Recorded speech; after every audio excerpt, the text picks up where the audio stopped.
Today, I'm going to tell you an interesting story about the life of Saint Anthony of Padua. Saint Anthony was a Portuguese Catholic priest and was known for the many miracles attributed to his name. He was born on August 15, 1195, and his name was Fernando Martins. His father inherited a huge land in Lisbon, Portugal. Though he had a luxurious life, he longed for a deeper spiritual purpose in his life. At 15, he entered the Augustinian order, but he was more interested in missionary work, so he left and joined the Franciscan order. It was here that he was then called Brother Anthony, and later he became a priest.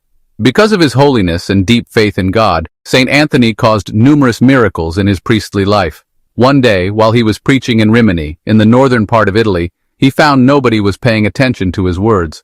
The heretics who heard him threatened him to leave, so Saint Anthony went to the shoreline and started preaching to the fish and said, "Listen to the word of God." Miraculously, the fish gathered around and listened to him attentively. This sight humbled the onlookers, and many were converted from his preaching.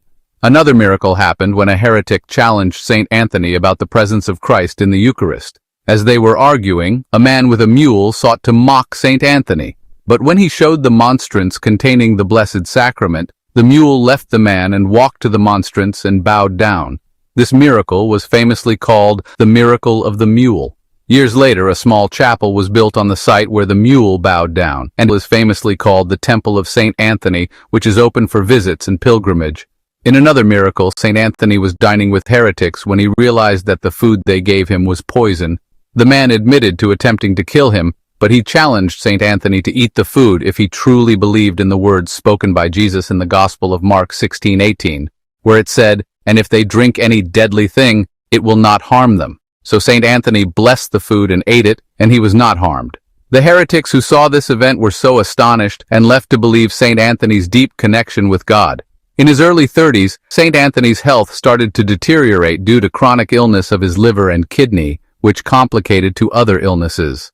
On June 13, 1231, Saint Anthony died at the young age of 35 years old, and less than 1 year after his death, he was elevated to sainthood and was canonized by Pope Gregory IX.